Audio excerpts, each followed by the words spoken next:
Magandang araw po sa inyong lahat mga kababayan at welcome back dito po sa PNR. At ito nga mga karibin natin, nagmamarunong, abuso sa budget. Nako, Kuya Will, kumanta na. Yan mga kababayan, patungkol po riyan ang ating alamin at bibigyan ng komento ngayong araw na ito. Pero bago pong lahat, kung bago ka pa lang at di pa po napag-subscribe sa ating munting channel, please don't forget to subscribe at palike na rin po ng video ito.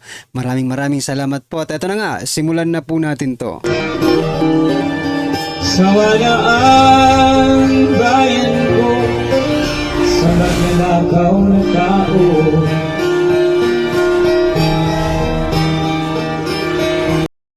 So yan mga kababayan, bago po natin muling i-play ang video ito, mga karibin natin, gusto ko lang pong i-share itong interview kaya President Bongbong Marcos Jr. na kung saan sinasabi po ng ating mga kababayan na nagmamarunong. Kaya nga po nailagay natin dito sa thumbnail po natin, pero question mark nagtatanong po din tayo kung talaga bang nagmamarunong. Eto mga kababayan, sama-sama yan. Sama-sama nating pakinggan at bigyan ng reaksyon kung talagang nagmamarunong nga ba talaga itong si President Bongbong Marcos Jr. Ito na po. At saka yung simento. Yan lang ang nagsusupport doon sa buong tulay. So mahina talaga ang design dito. Hindi natin kailangan malaking nung una pa nga ang ginagawa ito kasi naging umabot 900 million nata yung original na budget. Umabot ng 1.2 dahil nag-refit. Bakit nag-refit? Nung nagko-construction pa lang, may nakita na gumagalaw, na mahina. Kaya kailangan balikan at refit. So yan mga kababayan, alam pala ni President Bongbong Marcos Jr. ang dahilan kung bakit bumagsak itong tulay na ito. Dahil sabi niya nga, nung nagko-construct pa lang mga kababayan ay meron ng gumagalaw. Nako, at sinabi pa niya na mahina ang design ng tulay na ito, mga kababayan.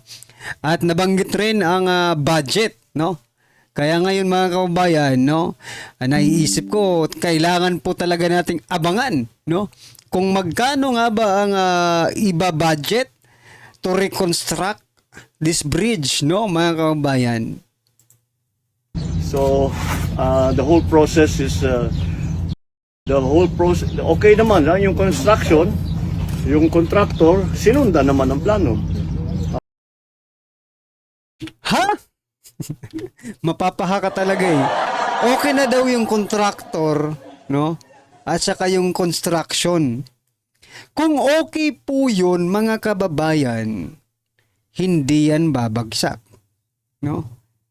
So sa plano daw, kaya bumagsak dahil sa plano. Well anyway, pakinggan pa natin. By the book naman yung kanyang ginawa, up to specifications yung kanilang ginawa. Yun lang yung specifications mali. So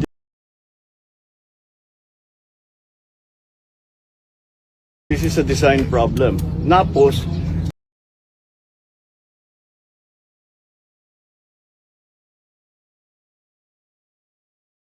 this is a 44-ton bridge. Dapat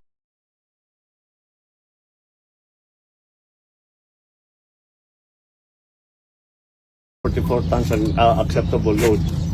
Yung dalawang truck na yan, yung naiwan yung isa, over 100 tons yan. Dalawa yan ang dumaan. Kaya, ayan ang nangyari. Hindi talaga kaya. Ito yata yung Matatawa ka.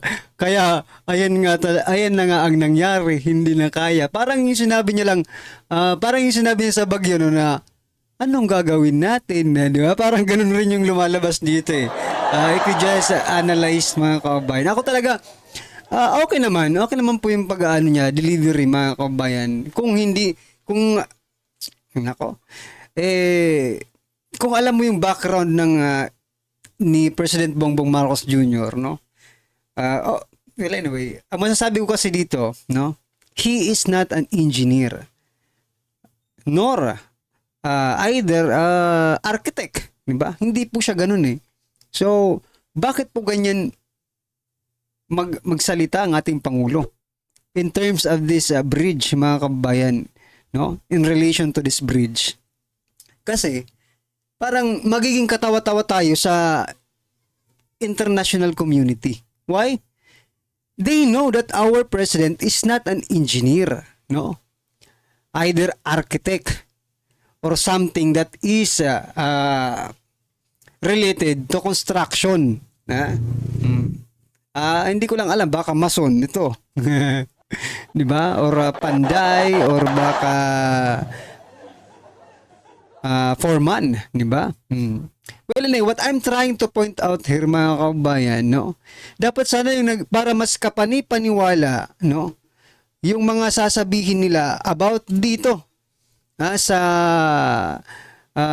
gumuhong tulay na ito. Dapat yung nagsasalita, mga kababayan, yung professional, no, na may alam patungkol po dito.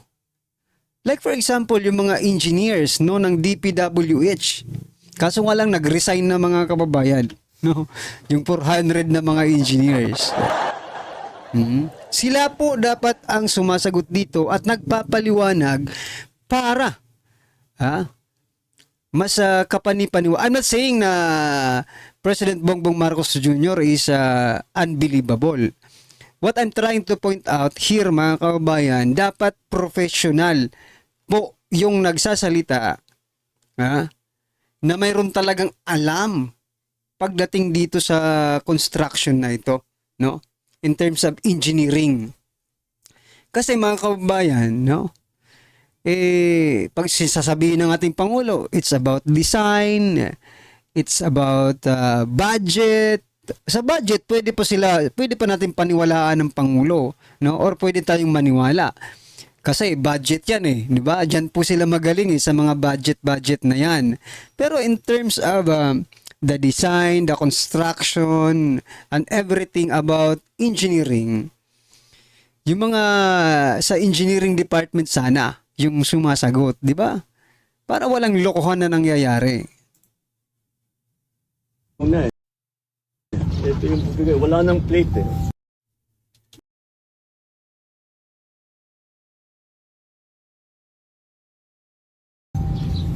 Ito. Baka. And then, sumunod na lang ito. Ito yung una. Yung dalawa. Ito yung una. Ay, nako. Minsan nakakabobo rin panoorin to, no? Ako talaga, I mean it, no, mga kababayan, bobo rin tayo, pero mas nakakabobo itong na ito. Nagtuturo-turo ka dyan kung ano-ano, di ba? Wala ka rin ng mga... Ako talaga, bobo po talaga tayo, no? Ako personally, maybe ikaw, bobo ka rin, pero mas nakakabobo po itong ginagawa nila, no? You know, wag kayong magtagal dyan. Umalis na kayo dyan, baka gumuho pa yan, madali kayo. Dadali nyo dyan yung media. Leo, tingnan nyo, parang lahat ng media nandyan no? Mainstream media. Ay nako, this is so-called, tawag dyan, politiko. Trabaho po ito ng mga politiko yung mga ganyan. Parang si Lenny din, di ba, mga kababayan? Well, anyway, ano pong inyong reaction dyan? I-comment nyo na lang po. At eto. Eto naman po yung ano ba yung ano natin sa thumbnail, Yung pangalawa. Okay, about sa budget, mga kababayan. About confidential fund. Etong si Yusek Attorney Claire Castro. Meron pong ito. Panoorin po natin at bigyan natin ng reaction to, About confidential fund, sinasabi po ni Castro. Kasi tandaan mo, partner, marami rin confidential funds. Oo. Si Pangulong Duterte. Saka yung ibang mga ahensya niya. So, hindi natin alam. Kay COA. Kaya lang, di ba para bang hinihingi nga itong paano na gastos. Pero di ba sa niya, confidential nga Bakit i-report? Oo. At saka hindi partner, mga confidential, mga intelligence fund, hindi yan partner in-audit That's why. Oo. So, kasi confidential nga yun nga nakakatakot. Hindi naman natin sinasabi na ginamit nila sa hindi tama. Mm-mm. Pero the mere fact, the idea Mm-mm. na hindi mo to dapat i-account, Mm-mm. medyo subject siya to abuse. Oo. 'Di ba? Kahit hindi mo yan abusuhin, pwedeng maisip ng tao, anong ginawa mo dyan, hindi Correct. Correct ka po dyan, Atty. Claire Castro. Diyan po ako sang-ayon sa sinasabi mo. Now, no? For your information, confidential fund of Vice President Sara Duterte is only 125 million coming from the Office of the President. Ngayon, magkano po ang confidential fund ng ating Pangulo? I think it is more than 4 billion, mga kabayan. 4.1 billion na ata yun, mga karibin natin. Correct me if I'm wrong. Basta billions po yun, ha? Ngayon, sinasabi mo kanina na it is subject to pagdududa kung saan nyo gagamitin, no? Can you ask your boss, no? Sabihin mo, Mr. President, saan nyo po ba ginamit yung confidential fund ninyo? Kasi yung kay VP Sara talagang kinakalkal ng Kongreso, no? Although sinasabi ng COA that it is being used correctly, no? So ngayon, sabi mo kayo na, 'di ba? Malaki rin ang confidential fund ni dating Pangulong Duterte. How about President Bongbong Marcos Jr., no? Maki-question mo ba 'yan ngayon? 'Di ba? Wag niyo pong gawing yan, dinadali niyo na naman po ang Duterte, ba't bumabalik na naman sa mga Marcos, 'di ba? Sasabihin mong malaki ang confidential ni Duterte. How about Marcos ngayon, 'di ba? Let's talk about the present administration, no? Paano? Yan nga po dapat ang confidential fund, sabi nga sa kanila mismo nagsimula, hindi pwedeng i-subject for audit, 'di ba? Pero bakit yung kay BP Sara, sobra-sobra pa sa audit yung ginawa ninyo, mga inayutak? Ginagawa niyong tanga ang mga Pilipino no? Ginagawa niyong tanga ang mga Pilipino. Well, anyway, mga kaubayan, ano po ang inyong reaction dyan? I-comment nyo na lang po. Pero bago po natin simulan yung video, mga kaubayan, gusto ko lang i-share po itong picture na ito. Ito. Hindi lang pala si First Lady Lisa Araneta Marcos, mga kaubayan, no? Ang Coast Guard, nasabi dito no? Sana yan.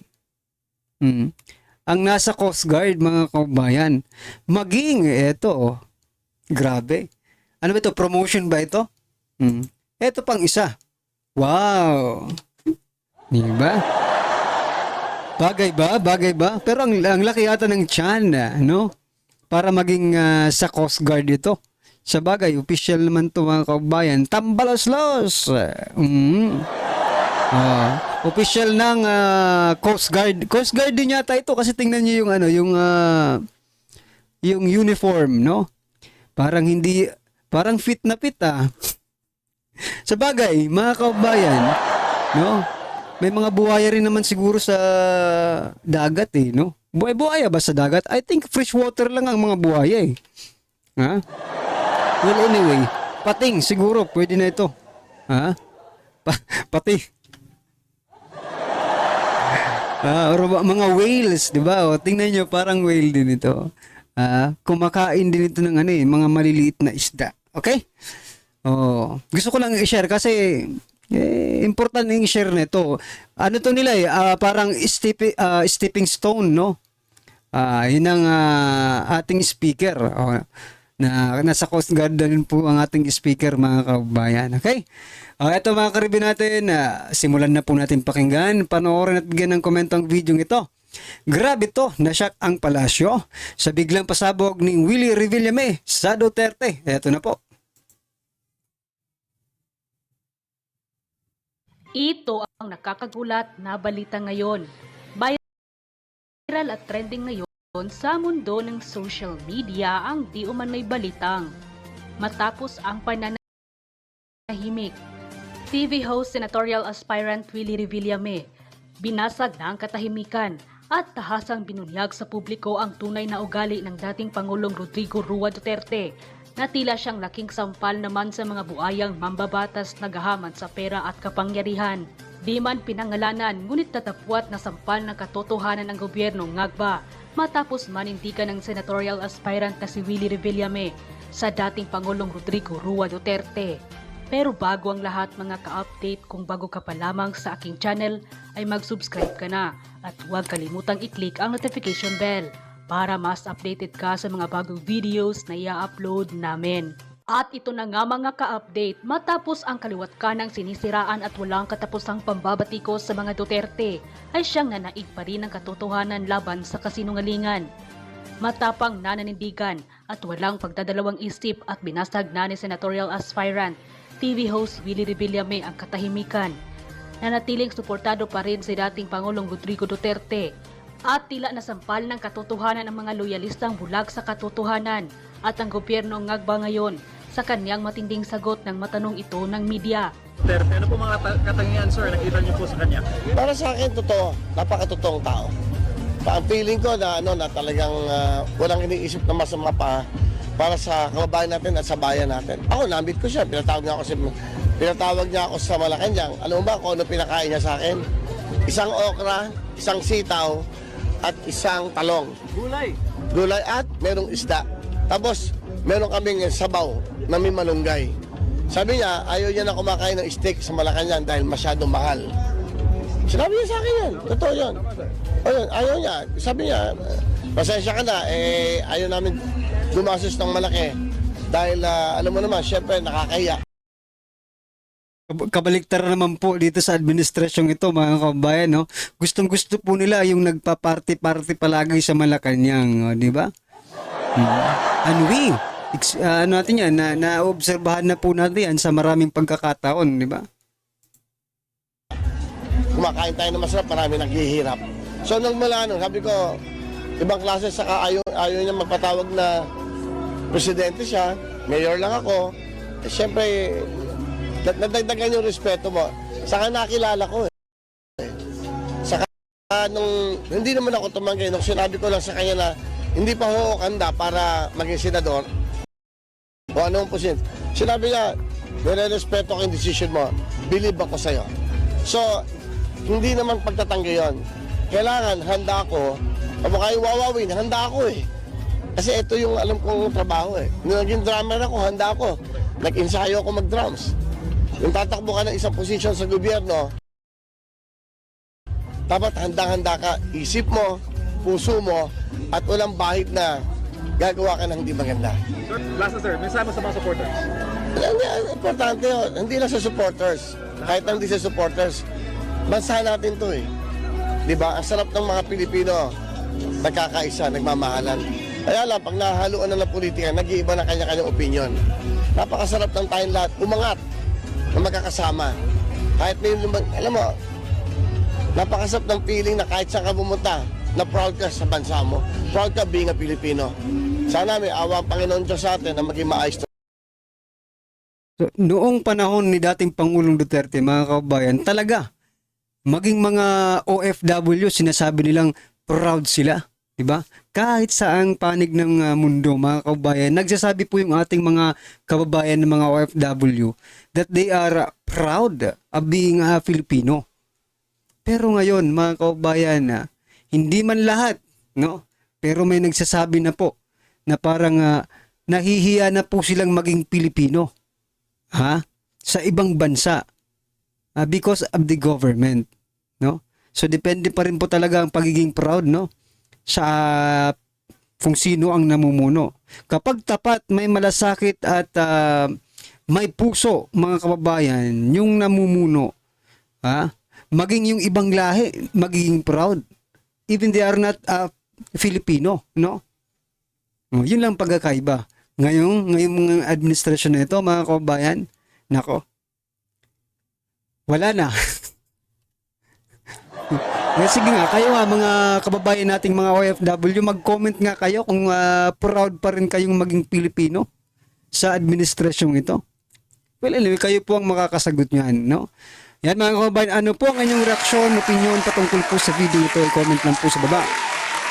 Para at least alam po ng ating mga kababayan ang inyong opinion. Maraming salamat po at don't forget to like the video mga kababayan. Maraming salamat po. Sawala ang bayan ko sa magnakaw na tao.